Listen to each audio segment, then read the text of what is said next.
आज हम लोग चर्चा करेंगे जियो पॉलिटिक्स के बारे में।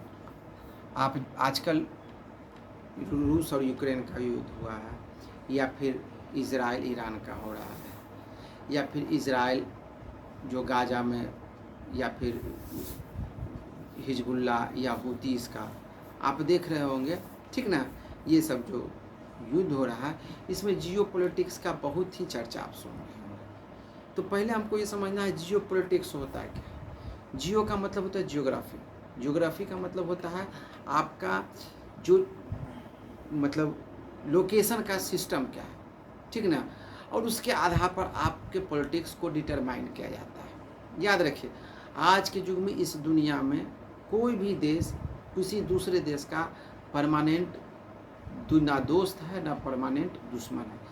कोई भी देश दूसरे देश के साथ, ठीक ना, उसमें भी जो अपने को सो कॉल्ड सुपर पावर कहते हैं, ऊपर वाले 5-6 देश हैं, ठीक ना, वो किसी भी देश के साथ उसी हिसाब से संबंध रखते हैं जिस हिसाब से उनको बेनिफिट मिलता है। चाहे वो बेनिफिट उनके लिए सब शॉर्ट टर्म के लिए हो या लॉन्ग टर्म के लिए हो, उसके हिसाब से उनका जो फ्रेंडशिप है वो बहुत ज़्यादा प्रगाढ़ हो जाता है, या उसके हिसाब से फिर उनका दोस्ती कम हो जाता है या ख़त्म हो जाता है। ठीक, यही जियो पॉलिटिक्स होता है। सबसे पहले अमेरिका की नज़र से समझिए जियो पॉलिटिक्स।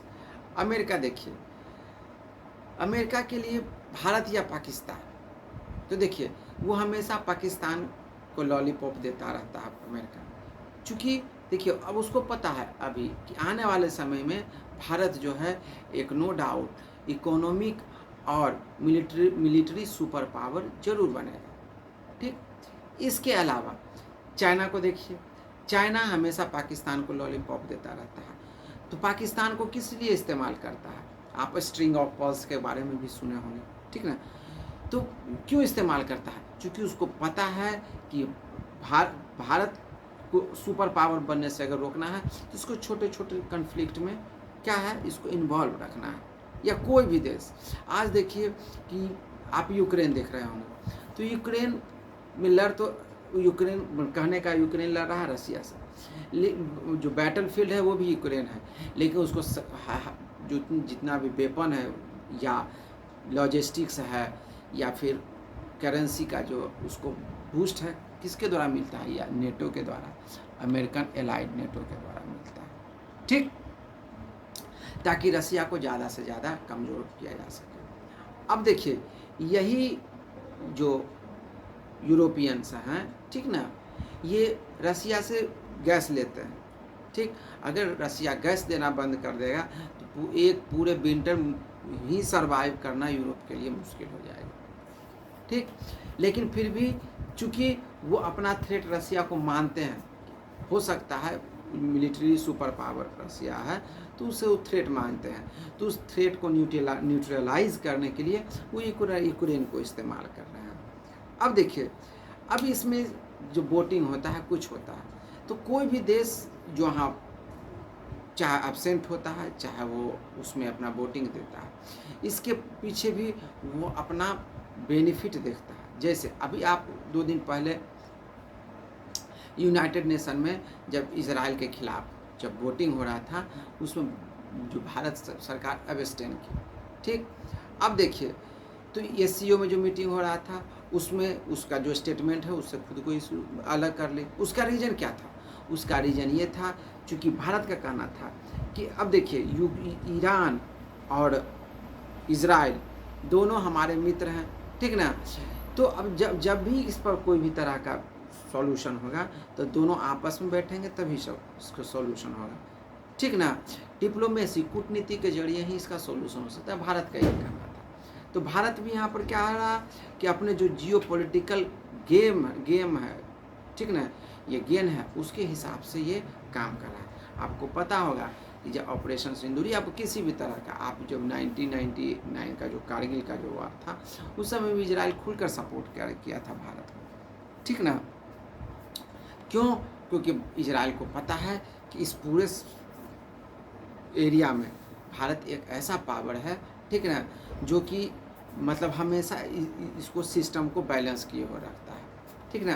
तो इजराइल इसको सपोर्ट करता है। ठीक, और भारत भी क्या करता है, इजराइल को सपोर्ट करता है। लेकिन इजराइल को सपोर्ट करने का मतलब ये नहीं हो गया कि पूरे सिस्टम को, मतलब पूरे जो इस्लामिक वर्ल्ड है उसके साथ ये अपना दुश्मनी ले सकता है। लेकिन एक और आप मैटर समझिए, ये तो आपको बता दिए कि जियो पॉलिटिक्स में अपना अपना सब प्रॉफिट लॉस के हिसाब से काम करते हैं। मान के चलिए ये हमारा जो मतलब प्रॉफिट एंड लॉस स्टेटमेंट्स होता है, समझ में आया ना। अब देखिए, लेकिन आप इजराइल जो ईरान को कूटे हुए है, उस पर जो अटैक पे अटैक किए हुए हैं, हालांकि इजराइल को भी क्षति हुई है, लेकिन फिर भी आप मान कर चलिए कि ईरान की का स्थिति बहुत ही आने वाले एक सप्ताह के अंदर खराब होने जा रहा है। क्यों? क्योंकि आपको पता होगा कि इस्लाम में बहुत सारे फिरके होते हैं, सब एक दूसरे को नीचा दिखाने के लिए मारने पर तुले हुए रहते हैं। खैर, तो ईरान जो है शिया मतलब मेजॉरिटी वाला देश है। लेकिन अगर आप देखिएगा, चाहे जॉर्डन हो, चाहे वो आप सऊदी अरब हो, चाहे वो सीरिया का मैक्सिमम पार्ट देखिएगा, है ना, ये सब जो पार्ट है, ठीक ना, यूएई हो गया, कतर हो गया, ये बेसिकली सुन्नियों का ज़्यादा यहाँ पर प्रभाव होता है। ये सब सुन्नी मेजॉरिटी वाले देश हैं। अब देखिए, दोनों के बीच ये है कि दोनों ये शो करना चाहते हैं कि नहीं भाई, जो मुसलमानों का हम हैं, मुसलमानों का जितने भी सुन्नी हैं कंट्रीज हैं, उनको ये भी डर है कि अगर ईरान जो है न्यूक्लियर बम बना लेता है, न्यूक्लियर वेपन तैयार कर लेता है, तो वो अपने मिलिशिया ऑर्गेनाइजेशंस के थ्रू, उसके मिलिशिया ऑर्गेनाइजेशंस में कौन कौन आते हैं, जैसे गाजा में जो आपका क्या है, हमास है, लेबनान में आपका हिजबुल्ला है, यमन में उसका होती है, ये सब मिलिशिया शिया मिलिशिया ऑर्गेनाइजेशंस है। इसके थ्रू ये सऊदी अरब को हो गया, यूएई को हो गया, ओमान को हो गया, जॉर्डन को हो गया, ठीक ना, परेशान करना शुरू कर देगा, ठीक ना, और वो मतलब अपना सुप्रीमेसी कायम करने के लिए। इसी कारण से इन लोगों, इस सब देशों को भी दिल से ये लगता है कि नहीं, ईरान जो है ख़त्म हो जाए। आप ये तो मान के चलिए, क्योंकि उन लोग को भी लगता है कि हमारे सर्वाइवल के लिए ईरान का ख़त्म होना ज़रूरी है। यही जियो पॉलिटिक्स होता है, मतलब अपने बेनिफिट के लिए हिसाब से। हाँ, ये ज़रूर चिल्लाएंगे भाई कि हम भी मुसलमान हैं, वो भी मुसलमान है, तो नहीं भाई, बहुत गलत किया जा रहा है, ऐसा नहीं होना चाहिए, हम इजराइल का हमला है, अटैक है, उसको कंडेम करते हैं। लेकिन फिर भी आपको पता होगा कि ईरान से जो भी तरह का मिसाइल मारा जाता है इजराइल की तरफ, ठीक ना, ईरान के तरफ से इजराइल की तरफ, उसको मैक्सिमम न्यूट्रलाइज क्या किया जाता है। बीच में इराक होता है, फिर सीरिया है, लेबनान है, सीरिया है, जॉर्डन है, ठीक ना, ये सब में ही रास्ते में ही इसको न्यूट्रलाइज किया जाता है। तब बाकी बचता है इजराइल के पास पहुंचता है, तो इजराइल भी लगभग जो बचता है उसको न्यूट्रलाइज कर दिया जाता है। लेकिन फिर भी मानकर चलिए 100 में एक तो मतलब मिस हो ही जाना, इसी का नुकसान हो रहा है। तो जियो पॉलिटिक्स का आप इस तरह से समझिए कि इसमें सभी अपने अपने बेनिफिट्स के लिए एक दूसरे का इस्तेमाल करते हैं। समय आने पर दोस्त भी बन जाते हैं, समय आने पर फिर उसके अगेंस्ट भी खड़े हो जाते हैं। आपको ये समझना होगा। इसके अलावा जियो पॉलिटिक्स में एक आपका जो सिचुएशन है, ठीक ना, मतलब आपका जो लोकेशन है, वो बहुत बड़ा इम्पोर्टेंट पार्ट है, ठीक ना। जैसे भारत का जो लोकेशन है, ठीक ना, वो सेंटर है किसका, इंडियन ओशन का, ठीक ना। उसके एक साइड बे ऑफ बंगाल है, दूसरा साइड अरबियन सी है, समझ में आया ना। तो इस तरह से, और इसी के लिए भारत भी अपना एक बहुत बड़ा नेवी तैयार कर रहा है, ठीक ना, और ये पूरे इंडियन ओशन में क्या कर रहा है, एक मतलब कोई भी तरह का अगर अनवांटेड सिचुएशन आता है अगर इंडियन ओशन में, तो उसको टैकल करने का भी काम कौन करता है, हमारा इंडियन आर्मी कर रहा है, ठीक ना। तो इसी कारण से अमेरिका भारत से दोस्ती क्यों करना चाहता है, इसका उसको ये भी डर है कि कहीं ऐसा नहीं आने वाले समय में ये सुपर पावर हो जाए, ठीक ना, इसका ये भी डर है। लेकिन उसको ये भी पता है कि अगर चाइना को कोई काउंटर कर सकता है तो इस पूरे सिस्टम में, ठीक ना, एक ही है, ना ऑस्ट्रेलिया से पॉसिबल है, ना चाइना से पॉसिबल है, ना कोरिया से पॉसिबल है। तो इसको कौन काउंटर कर सकता है? भारत काउंटर कर सकता है। इसी कारण वो भारत को छोड़ना ही नहीं चाहता है, लेकिन क्या है, कभी कभी वो इसके लिए भारत को भी मतलब डराने के लिए पाकिस्तान का भी इस्तेमाल करता है।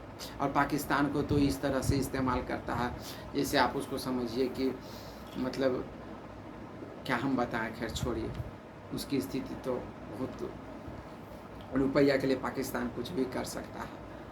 खैर, तो इस तरह से जो किस तरह का आपका लोकेशन है, उस लोकेशन के हिसाब से कोई भी देश आपके साथ बेहतर संबंध बनाता है, और जब आपकी ज़रूरत ख़त्म हो जाएगी तो फिर उस आपका संबंध भी उसी हिसाब से। एक और एग्जांपल बताते हैं, जब अफ़गानिस्तान में अमेरिका को ज़रूरत था, ठीक ना, तो कितना अमेरिका जो है पाकिस्तान को पॉलिश लगाता था, उसके एयरबेस का इस्तेमाल करता था अफ़गानिस्तान में तालिबानियों का सफाया करने के लिए, उस पर कंट्रोल करने के लिए।